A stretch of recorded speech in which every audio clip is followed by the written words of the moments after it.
आमच्या नागरिकांना, कणकवलीतल्या नागरिकांना काही सुविधा पुरवण्याच्या दृष्टिकोनातून काही प्रकल्पांचं उद्घाटन, म्हणजे आता तो सरकता जिन्याचा असो, आता VIP लाऊंजचा विषय असो, 100 प्रश्नांमधले 2 प्रश्न सोडवले आहेत, 98 अजून राहिलेले आहेत. आणि म्हणून या 98 प्रश्नाच्या संदर्भात लवकरात लवकर आम्हाला त्या पद्धतीमध्ये सुविधा द्यावेत.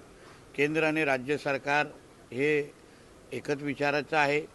संबंधित खात्याचे मंत्री अतिशय सक्षम आहेत. आमचे वैष्णवजी खासदार स्वतः राणेसाहेब आहेत, आम्ही लोकप्रतिनिधी आहोत. आणि म्हणून आमची एवढीच अपेक्षा आहे की रेल्वे हे आमच्या दृष्टिकोनातून अत्यंत महत्त्वाचं आहे, साधन आहे मुंबईच्या दिशेने जाणारं. आणि म्हणूनच या सगळ्याकडे जेव्हा नागरिक इथे आमच्या कणकवली स्टेशनमध्ये उभे राहतात तेव्हा त्यांना सुविधा भेटली पाहिजे. वर्षानुवर्ष असलेला एक जो कळीचा मुद्दा आहे की प्लॅटफॉर्मवर उभं राहिल्यानंतर जो वरती छप्पर लागला पाहिजे, तो छप्पर लवकरात लवकर लावावा ही आमची मागणी आहे.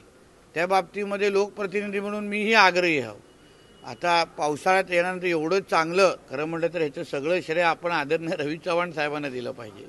कारण का उतरल्यावर जे काही विमानतळासारखा जो फील येतो त्याचं सगळं श्रेय आदरणीय रवी चव्हाण साहेबांनी जेव्हा ते मंत्री होते तेव्हा हे सगळे रेल्वे स्टेशन त्यांनी सुधार करून घेतले.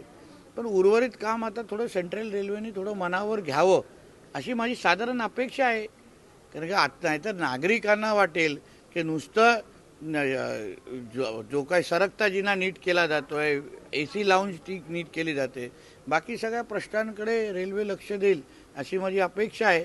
आणि त्याचा पाठपुरावा मीही करीन, नाहीतर तक्रार करण्यासाठी मी दिल्लीला जाऊ शकतो. साहेब, एक सिंधुदुर्गकरांसाठी एक आनंदाची बातमी, कोल्हापूर ते वैभववाडी असा एक 108 किलोमीटरचा DPR तयार झाला. काय सन्मान्य राणेसाहेबांनी ची ही फार महत्त्वाची आणि जुनी मागणी आहे. त्याला आदरणीय सुरेश प्रभू साहेबांनी चालना दिली होती. आता आमच्या फडणवीस साहेब जे राज्याचे मुख्यमंत्री आहेत त्यांना ह्या प्रकल्पाचं खऱ्या अर्थाने महत्त्व कळलेलं आहे की ह्या पश्चिम महाराष्ट्राला जेव्हा आपण कोकणाशी जोडू तेव्हा इकडला शेतीचा व्यवहार असो, दोन्ही बाजारपेठ एकत्र येतील, मोठ्या प्रमाणामध्ये रोजगार निर्माण होईल. आणि म्हणूनच डिसेंबरच्या आमच्या अधिवेशनामध्ये मुख्यमंत्री साहेबांनी आमच्या बंदर खात्याच्या बैठकीमध्ये त्या प्रकल्पाला चालना दिली. नुसतीच चालना दिली नाही, पण शब्दापलीकडे कृतीतून जाऊन ह्या केंद्रीय अर्थसंकल्पामध्ये, युनियन बजेटमध्ये त्याच्या बाबतीची घोषणा झाली. आणि पुढच्या 2 महिन्यामध्येच केंद्रीय रेल्वे मंत्र्यांनी हेही जाहीर केलं आहे की वैभववाडी आणि कोल्हापूरचा DPR पण रेडी झालेला आहे, तयार झालेला आहे. आता दोन्ही कलेक्टर मिळून, कोल्हापूर आणि सिंधुदुर्ग मिळून आम्ही जमीन संपादनाचं काम सुरू करणार आहे. आणि लवकरच जेव्हा तो प्रकल्प झाला तेव्हा आम्ही वर्षानुवर्ष बोलतोय कोकणातल्या जनतेचं दरडोई उत्पन्न दुप्पट करणं, त्याचा खऱ्या अर्थाने श्रेय की सिंहाचा वाटा हे या कोल्हापूर वैभववाडीच्या प्रकल्पाला द्यायला पाहिजे. सर, सिंधुदुर्ग जिल्हा हा महाराष्ट्रामध्ये पहिला जिल्हा आहे जो निधी खर्च करण्यात 1 नंबरला आहे. नाही, नक्कीच ही समाधानाची बाब आहे.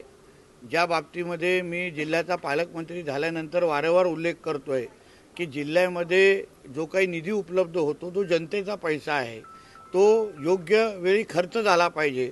अखर्चित निधी असणं हे भूषणव नाही. राणेसाहेब नेहमी आक्षेप घेतात, निलेशजी नेहमी याच्याबद्दल विरोधी विचार मांडतात. म्हणून आमचा मुद्दा एवढाच आहे की आलेला निधी योग्य वेळी खर्च झाला पाहिजे.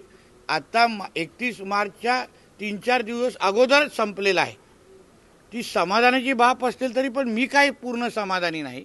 माझी अपेक्षा आहे की डिसेंबरपर्यंत हा निधी खर्च झाला पाहिजे. पण ह्यावेळी थोडं प्रशासनाला का सूट देईन, कारण का ह्यावेळी निवडणुका होत्या.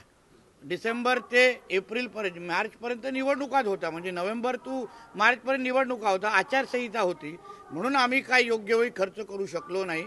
आता येणाऱ्या वर्षामध्ये निवडणुका नाही आहेत, म्हणून एप्रिलपासून त्याचं आम्ही नियोजन सुरू करणार. आणि डिसेंबरमध्ये पर्यंत जे काय आम्हाला 307 कोटी मिळालेले आहेत ते पूर्ण खर्च करून आम्ही परत एकदा आदरणीय देवेंद्र फडणवीस साहेबांकडे जाऊ, जे अर्थ खाते पण त्यांच्याकडेच आहे. आणि अजून 100 कोटीची मागणी हे खर्च झाल्यानंतर अजून वाढीव 100 कोटीची मागणी त्यांच्याकडे करू. जेणेकरून जिल्ह्याच्या विकासाच्या दृष्टिकोनातून जी काही गती आम्हाला अपेक्षित आहे ती त्या निधीच्या माध्यमातून निश्चित पद्धतीने गती आम्ही पूर्ण करू शकतो.